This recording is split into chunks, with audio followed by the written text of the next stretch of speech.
Hi, my name is Margaux Clarke, and today I'll be presenting on my project titled The European Origins of Silviculture and Its Effect on Pacific Northwest Forestry. The reason my work is important is because the mismanagement of forest resources has led to the degradation of many forests. Since the last ice age, we've lost about a third of our forests. But the more pressing issue is that half of the total 2 billion hectares lost has occurred in the last 100 years. So it is clear that it is anthropogenic driven change. Europe is important in understanding this mismanagement of forest resources because the development of forestry there has been heavily documented, and humans have been altering European forests for thousands of years. Today, there is estimated to be less than a 5% share of minimally human impacted forest left in Europe. Forestry in Europe developed for a wide variety of reasons, including resource extraction, agricultural interests, urban development, and recreation. Another reason Europe is important to study is because their people, ideas, and culture are very prevalent in the United States. And this European influence is consistent in American forestry as well. From ideas about forestry methods being brought over to the first head of the US Forest Service, Gifford Pinchot, who received his forestry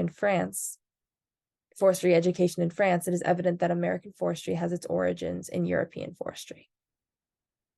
So, my research question was, in what ways has the European origins of American forestry affected forestry in the Pacific Northwest? For my capstone internship, I worked with a nonprofit organization called the Northwest Natural Resource Group on their winter snow monitoring project. The goal of this study was to understand how forestry techniques can be used to increase snowpack and slow snowmelt for greater water availability. This is a part of a larger effort by NNRG to adapt Pacific Northwest forests to climate change. Figure 2 was taken by a site camera of my internship partner and I taking snow depth along one of the transects, which is depicted in pink on Figure 1. In addition to my internship work, to answer my research question, I conducted online searches of existing scholarly literature, attended forestry talks, and conducted informal interviews with NNRG technicians. Looking over at my results section, the greatest European influence on forestry done in the Pacific Northwest is the development of silviculture. Silviculture is the theory and practice of controlling forest establishment, composition, and growth. This is significant because it meant the establishment of goals for forest management and making plans for how to maintain a forest resource into the future. In Europe, there had been a shift from viewing forests as inexhaustible to then needing to balance the social, ecological, and economic outputs of forests, which is then where efforts to regenerate and manage forest resources came in. The same arc occurred in the United States centuries later, but once forest resources became degraded, American foresters took the concepts of silviculture from the European counterparts, which, if you remember, some of the first US foresters studied in Europe, so this transfer of ideas came partially as a result of that. Silviculture has been adapted in the Pacific Northwest by shifting the goals towards preserving the ecological value of forests. How that is done is by fostering complexity in forests, such as increasing diversity in stand composition or creating variation in canopy heights. Figure 3 outlines some of the indications of forest complexity. In a talk I attended by Professor Emeritus Dr. Jerry Franklin, he said when he first started studying forestry, they had a pretty good idea of what a forest was. It was a collection of trees primarily managed for production of wood. And that was it. But forestry's come a long way since then, and its goals have since shifted. Silviculture is only as good as its goals.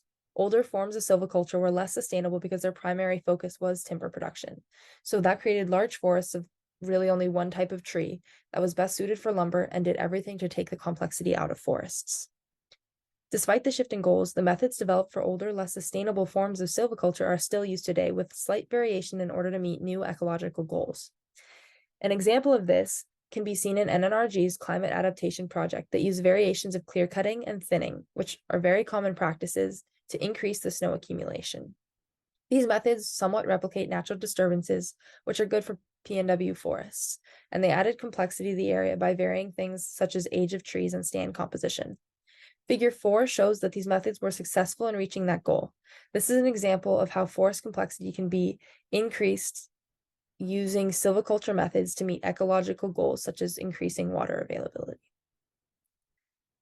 Moving on to the broader significance, forests are immeasurably valuable and provide many services we and most species on Earth need to live, but forests are being threatened by both human activities and climate change.